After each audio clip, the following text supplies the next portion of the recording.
Alright, so I've been wanting to do a Spider-Man key issue YouTube video for a while. But first I want to give a shout out to Vic from Total Comic Mayhem. Dude, your website has been a continuous source of information, from investment tips to key issues, rumors, movie news, you name it. So keep up the hard work, man. I don't know what I'd do without your website.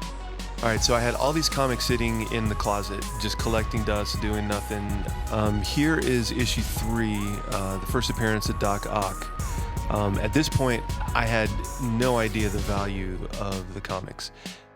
So I Googled Spider-Man key issues, and Vic's Total Comic Mayhem site popped up, and did the research, figured out which ones were worth something. At this point, all my comics were raw.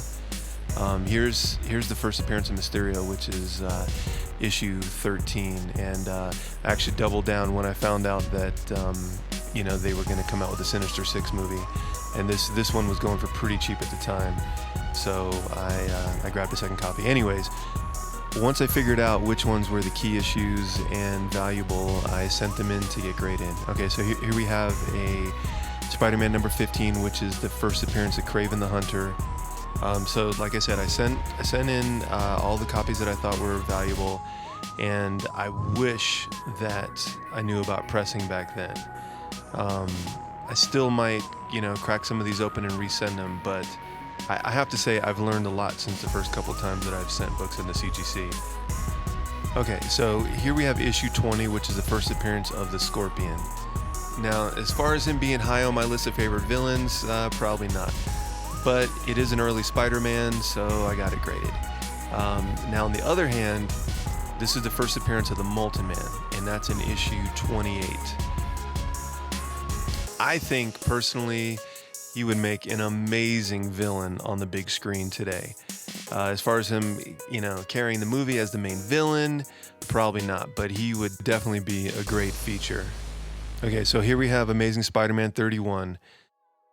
I had 2 copies of these. This is the first appearance of Harry Osborn and Gwen Stacy. With all the Spider-Gwen hype, I wound up selling these. I did get them graded first. One came back a 6.5, the other a 7.0. And with all the hype, I got way more money than I thought I would. Anyways, here's the Spider-Man Annual 1, which is the first appearance of the Sinister Six.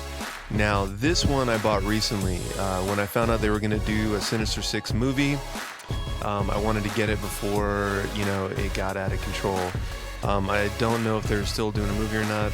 I have no clue. But I originally bought a couple of raw copies, which were lower grades, had them pressed and graded, sold them, took the money from those, and then bought this higher grade. And I did buy that one raw as well, had it pressed, and sent it in, and it came back a 8.5. Here is the first appearance of Kingpin, and I wish I would have known he was going to be the main villain in Daredevil, because I would have sold it for a higher grade before they went through the roof. Okay, so here's a few raw copies that continue on with the Kingpin storyline. These aren't really key issues, so I never got them graded. I'm happy with my 7.0, and honestly, it didn't really get that big of a bump. Issue 50 was already on people's radar. Alright, so now we're at issue 55, which is my all-time favorite Amazing Spider-Man cover. I just love that Doc Ock has him in his grasp, and you can see that in the reflection on his glasses. Just a really dope visual. So please post in the comments below your favorite Amazing Spider-Man cover. I'd love to check it out. Okay, so here we have a few more raw copies that I have in the collection that kind of continue on with the Doc Ock storyline. Now, I have to say Doc Ock is my favorite Spider-Man villain, and they have not done him justice on the big screen. Speaking of amazing covers, here's another one that Ramada did, issue 62, where Spider-Man is submitting to Medusa. Okay, here's issue 81, which is the first appearance of the Kangaroo. This issue was a little beat up, so I didn't send it in. Here we have the first time the Black Widow dons her black leather outfit, which is in Spider-Man issue number 86. Okay, we're going to jump to issue 121, the death of Gwen Stacy. Now, if you look close, you see a little bump where it says comics.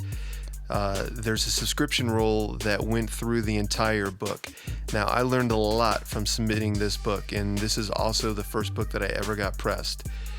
So when I submitted it, I paid for the pre-screening, the pre-grade screening, and it came back a 6.5.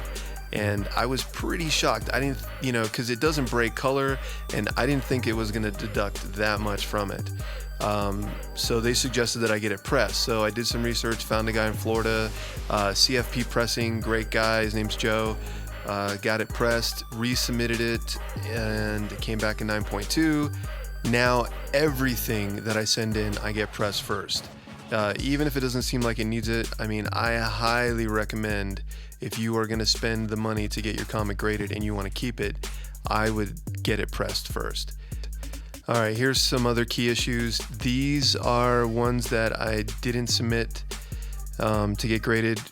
Even though they're key issues, I just didn't think they were in good enough shape, to spend the money to have them graded. That this is when they did the drug issues where they didn't get the comic code approval. All right, so now we're up to the landmark 100th issue. It wasn't in that good a shape, so I didn't send it in. And here is 101, the first appearance of Morbius, the living vampire. All right, now we got Luke Cage. I only threw this in here because of the Netflix series. I don't really think this is a key issue, but it's definitely a cool cover. All right, now we're up to Amazing Spider-Man 129, the first appearance of the Punisher. This is my all-time favorite Amazing Spider-Man key issue. Now, I've probably owned about 6 or 7 raw copies of this particular issue, and I sold them all. They were all kind of low grades. There was one that was very fine, like about an 8.0. Sold them all for this higher grade, and thankfully I did it before they announced he was going to be on the Daredevil Netflix series. His second appearance is in Amazing Spider-Man 135. Okay, so now this is issue 162, which is the first appearance of the villain Jigsaw. Now I'm hoping Marvel does something with this villain. Alright, now we're at Amazing Spider-Man 194, the first appearance of the Black Cat. This was one of the first books I ever sent in to CBCS. Alright, here's issue 238, the first appearance of the Hobgoblin. It does have the tattoos, but it's not in good enough shape to send in to get graded. Okay, here is issue 64 from the Spectacular Spider-Man series, the first appearance of Cloak and Dagger. Now, I've read some rumors that they could be getting their own TV series, so hopefully this comic starts to heat up. Alright, now here we have Secret Wars number 8. This is the first time that Spider-Man dons the black suit. I have multiple copies of this issue as well. I also have the Spider-Man 252, which is the first time that he wore the black suit in his series. Now, I do have the majority of the black suit issues that go from 252 all the way to 300. None of them are really that significant, except for one, because of the rumors of the Silver Sable coming to the big screen. I haven't pulled that issue out in a while. If I remember correctly, it is in near mint condition. And there it is, issue 265, the first appearance of Silver Sable. And Spider-Man continues to wear the black suit all the way up to issue 300, which is the first full appearance of Venom. And I remember when that issue dropped, it was such a big deal the way that McFarlane rebooted Spider-Man. Honestly, I can't remember a more exciting time being a kid and a comic fan when that issue came out. Okay, so continuing on with the black outfit, these are the final issues before McFarlane took over in issue 298. We're coming up to that issue right now. That issue I've probably owned maybe 5-6 copies. Never had a 9.8 of that particular issue.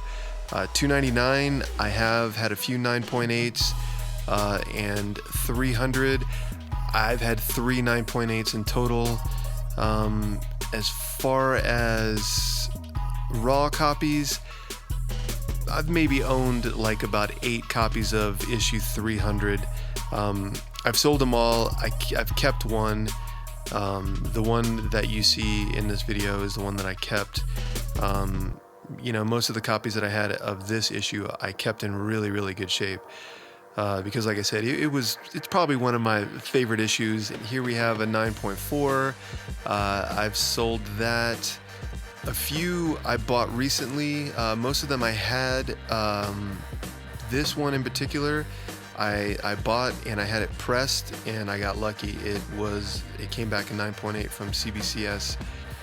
This one came back a 9.8. The color was a little faded, but I guess not enough to knock the grade. So I sold it as well. Now this one is my keeper.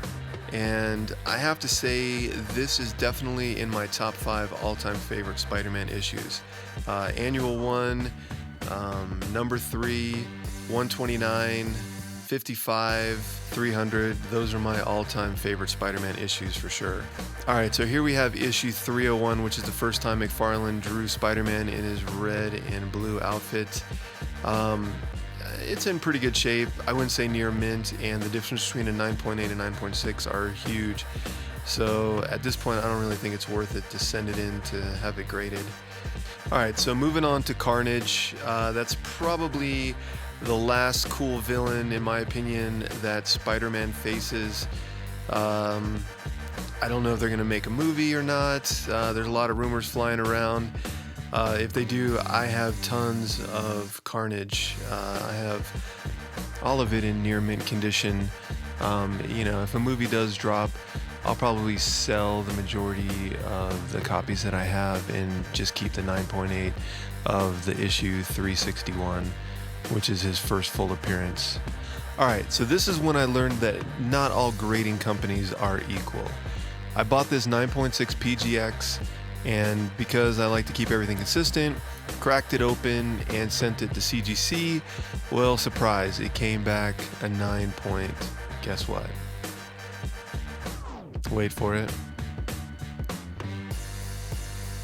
Wait for it. Yep, a 9.2. I was pretty shocked, and needless to say, the value went way down.